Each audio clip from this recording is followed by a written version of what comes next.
no coração.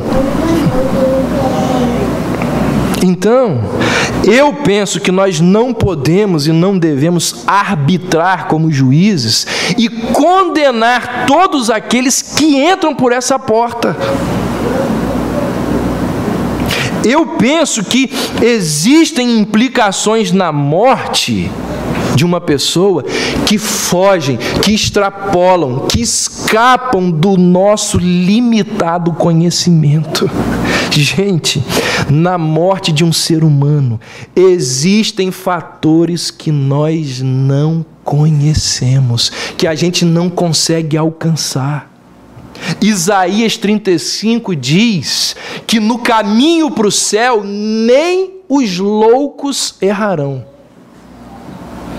nem os doidos, mas eles serão guiados pela graça de Deus. Hernandes Dias Lopes, ele diz assim: cometer suicídio em si não nos condena ao castigo eterno, mais do que outro pecado pelo qual não tenhamos pedido perdão até o momento de nossa morte. Joga no time dele. Agostinho joga no outro, mas eu jogo no de Hernandes aqui, ó. E tem um centroavante muito bom nesse time aqui, quer ver? John Piper, ele diz assim: crentes verdadeiros podem passar por momentos de escuridão, e se eles morrerem em meio a uma crise, não é sinal de que não eram convertidos, nem de que não foram sustentados na escuridão pela mão soberana da graça. Deus tem as suas razões para permitir que um de seus filhos se sinta tão abandonado. Algumas vezes podemos ver essas razões, em outras não. Então, gente, somente Deus é capaz de entender o que passa na mente de uma pessoa no momento em que ela retira a própria vida. Mas você não vai pegar essa palavra aqui e dizer assim: agora eu tenho base bíblica para fazer aquilo que eu nunca tive coragem, com medo de ir para o inferno.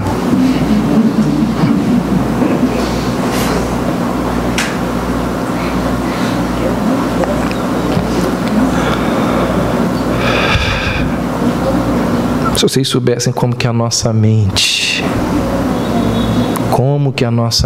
ela é traiçoeira, a gente levaria a sério inclusive isso. Quinto e último lugar, só uma pessoa, quinto e último mito que eu queria mencionar aqui: só uma pessoa que é fraca e ignorante suicida-se. Gente, o suicídio acontece muito mais entre os jovens cheios de vigor do que entre os idosos surrados pelo peso dos anos. O suicídio acontece muito mais entre os intelectuais do que aqueles que vivem à margem do conhecimento. O suicídio acontece muito mais entre os ricos do que entre os pobres. O maior índice de suicídio está presente nos países desenvolvidos e não naqueles países que estão mergulhados no atraso cultural e econômico. Aqueles, preste atenção nisso, aqueles que têm mais razão para viver são exatamente aqueles que mais flertam com a morte. Aqueles que têm mais força em seus músculos, mais luz em suas mentes e mais dinheiro no seu bolso, são aqueles que mais tentam escapar da vida pelo corredor sombrio do suicídio. Na inglória lista dos suicidas, nós encontramos jovens cheios de saúde, homens e mulheres ilustres, políticos de renome, filósofos famosos, escritores capacitados, cantores de sucesso, artistas renomados, cientistas iluminados, homens endinheirados, pessoas que conquistaram todos os troféus da fama. Homens e mulheres que conseguiram, que chegaram lá no topo da pirâmide social. E quando chegaram lá, descobriram que essas glórias eram insuficientes para preencher o vazio da alma que elas têm. Resumindo,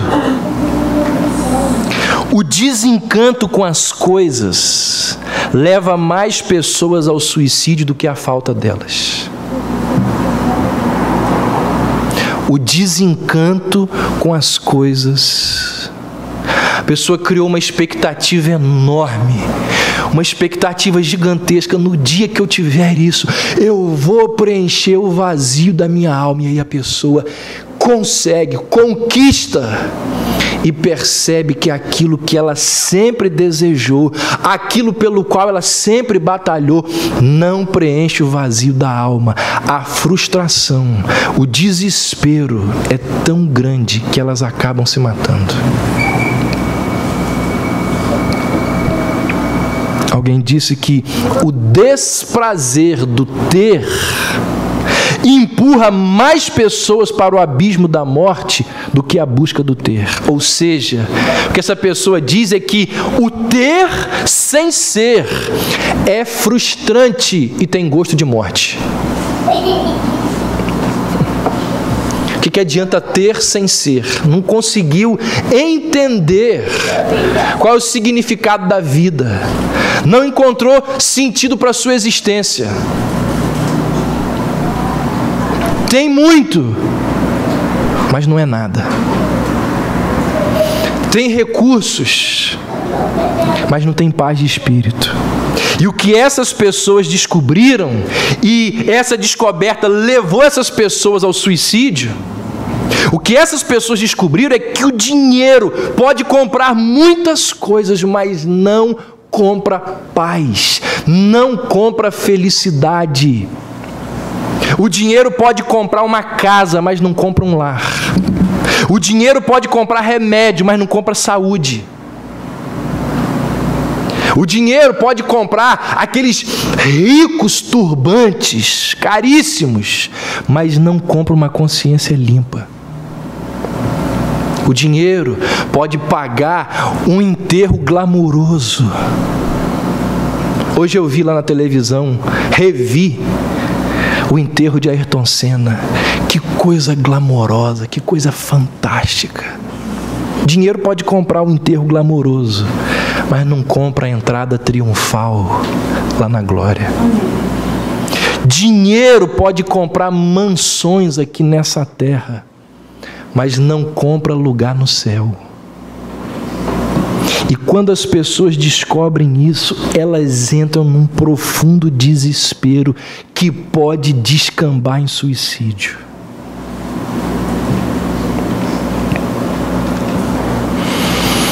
Gente,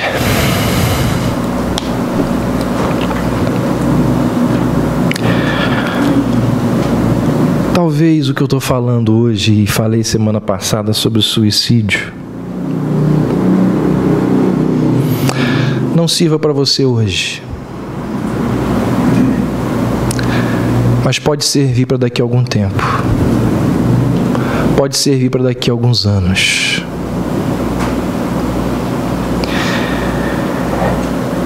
E é muito importante a gente lembrar dessas coisas aqui.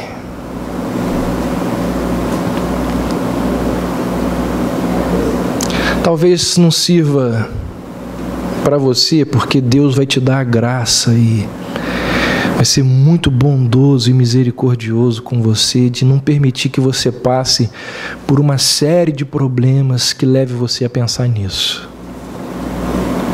Ou talvez Ele permita que você passe por uma série de problemas, mas você tem uma estrutura familiar e espiritual que é capaz de te ajudar num momento como esse. Mas pode ser que existam pessoas ao seu redor que precisam saber dessas coisas. E é seu dever,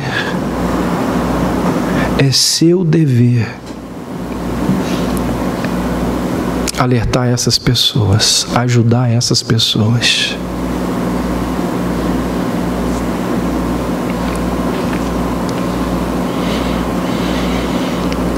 Irmãos, nós temos tantos deveres para com o próximo que Deus há de cobrar da gente, que a gente nem imagina. Eu estou preparando uma série de mensagens, não tão grande quanto essa daqui sobre a morte, mas umas 4 mensagens sobre cristianismo e violência.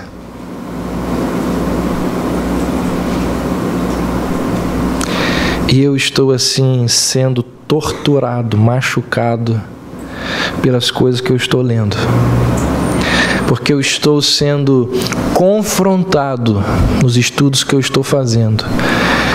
Como que nós somos responsáveis pelo derramamento de sangue inocente? Sabiam disso? Deus há de cobrar de nós como igreja e como indivíduos a nossa postura diante das pessoas que morrem, que são vítimas da violência, e nós não fazemos absolutamente nada. Um dia a gente vai ouvir sobre isso. Nós precisamos ter uma palavra para essas pessoas que entram em desespero, para essas pessoas que procuram ajuda. E uma palavra relevante, uma palavra importante, uma palavra que alcance o coração delas. Eu encerro hoje essa série de mensagens sobre a morte, primeiro domingo de maio. Nós estamos pregando sobre a morte desde primeiro domingo de fevereiro. Hoje é a última mensagem. Semana que vem nós vamos falar de vida, começar a falar de vida após a morte. 5 mensagens sobre o inferno. Nós não sabemos nada sobre o inferno. Ninguém me contou, eu vi isso. Eu ia falar isso mais lá na frente, mas já vou falar.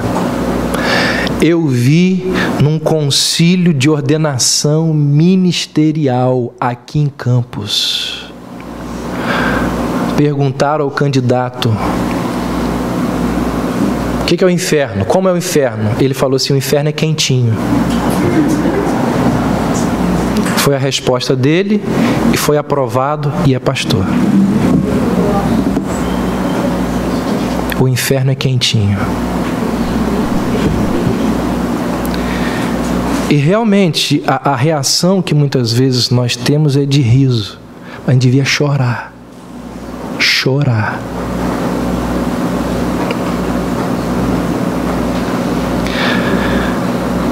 A gente não sabe nada sobre essas coisas. 5 mensagens sobre o inferno e mais 4 sobre o céu. Primeiro a gente fala do ruim. Primeiro a gente dá a notícia ruim para depois dar a notícia boa. Meu desejo, gente, é que aquilo que nós falamos aqui ao longo desses domingos tenha nos ajudado, tenha nos auxiliado, tenha nos dado a coragem de olhar para a morte com mais coragem, tenha nos dado coragem de olhar para a morte sem tanto pavor. Certamente que existem muitas coisas a mais para ser ditas sobre a morte. E quem sabe daqui a uns 10 anos eu pregue novamente aqui na igreja uma série de mensagens sobre a morte, sobre outras coisas. E eu comece a série de mensagens daqui a 10 anos falando naquela lista do seu nome.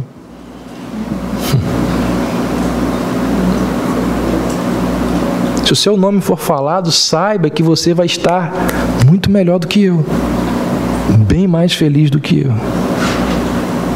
Eu creio que se nós meditássemos mais nesse assunto, quando o momento da nossa morte chegar, o pavor vai ser menor, a dor vai ser mais suportável. Principalmente quando nós começarmos a estudar, ou a falar, ou a ler, a refletir sobre o céu. Então eu queria sugerir para você, sugestão, ouça novamente as mensagens. Está lá no site. Clica lá, ouve de novo. A maior parte daquilo que nós falamos aqui, se a gente não ouvir novamente, vai ficar perdido. Preste atenção nisso que eu ouvi o Saião falando há pouco tempo. O pastor Luiz Saião, ele disse assim, que os estudiosos dizem que num sermão de 40 minutos a 1 hora, geralmente fica na cabeça da pessoa 15% daquilo que ela ouviu. Na maior parte dos casos, fica apenas 1%. A pessoa sabe que ela ouviu alguma coisa sobre aquele assunto, mas não lembra de mais nada. Nós temos 168 horas na semana. O que muita gente ouve de mensagem das Escrituras nestas 168 horas varia entre 30 minutos e 2 horas. Esse é o tempo que as pessoas reservam durante a semana para se alimentarem das Escrituras. E é com essa base das Escrituras,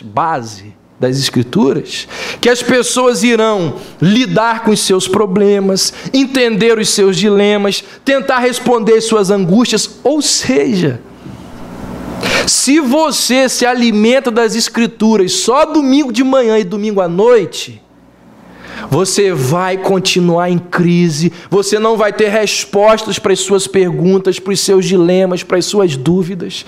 Você continuará nadando no mar raso do cristianismo. A verdade é que somente pessoas extremamente inteligentes e acostumadas a ouvir, é que conseguem organizar o sermão na cabeça e carregar as verdades com ela para o resto da vida. A maioria dos mortais, como eu, precisa ouvir.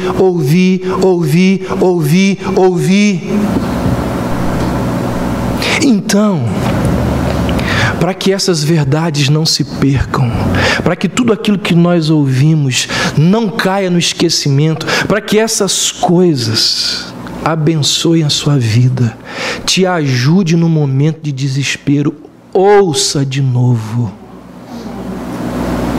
Está lá disponibilizado não só o áudio, as mensagens de forma escrita, você pode imprimir e ler. Imprima, leia, isso vai abençoar a sua vida.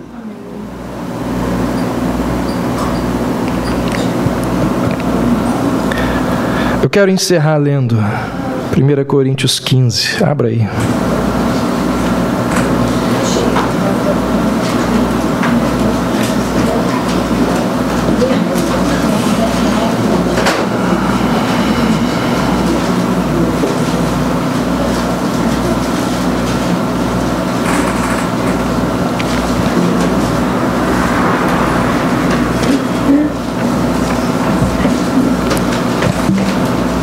Coríntios 15,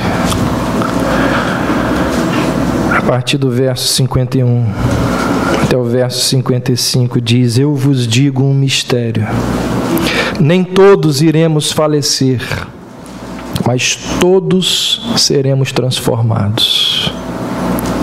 Num momento, num abrir e fechar de olhos, ao som da última trombeta, porque a trombeta soará, e os mortos ressuscitarão imperecíveis, e nós seremos transformados.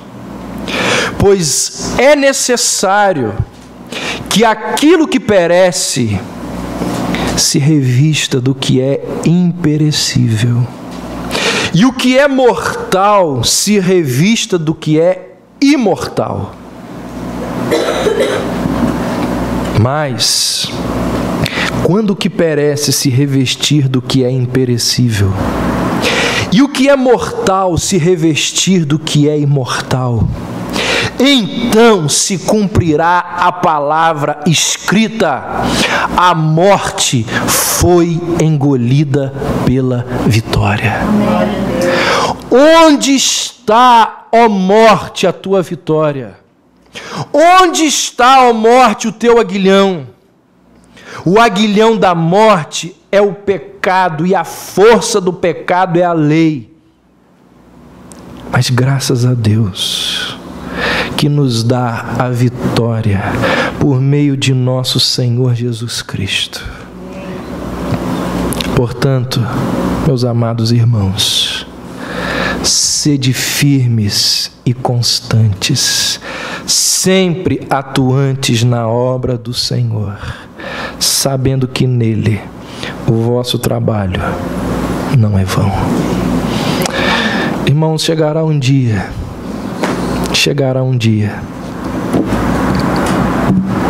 em que nós olharemos para o nosso passado e diremos uns aos outros: que momento complicado foi aquele momento da minha morte. Aqueles segundos em que eu estava deixando o corpo na terra, abandonando aquele corpo mortal. Mas que coisa grandiosa quando nós abandonamos o nosso corpo. Você lembra? Essa vai ser a nossa conversa no céu. Você lembra quando nós abandonamos o corpo, o que aconteceu? Cristo e os seus anjos estavam nos esperando, dizendo a mim e a você: seja bem-vindo, bendito do meu Pai, para o reino eterno que eu tenho preparado para você. É isso que vai acontecer, irmãos. E é por isso que Paulo pôde escrever: morte, cadê você? Onde está a sua força? Onde está o seu aguilhão? Louvado seja o Senhor Jesus Cristo. Porque, como disse John Owen, a morte morreu no dia em que matou Jesus. Ali ela foi vencida. No dia que a morte sacrificou o nosso Senhor, ela morreu. Vamos ficar em pé e vamos encerrar cantando o hino que fala da ressurreição do nosso Senhor, vencendo a morte em nosso lugar.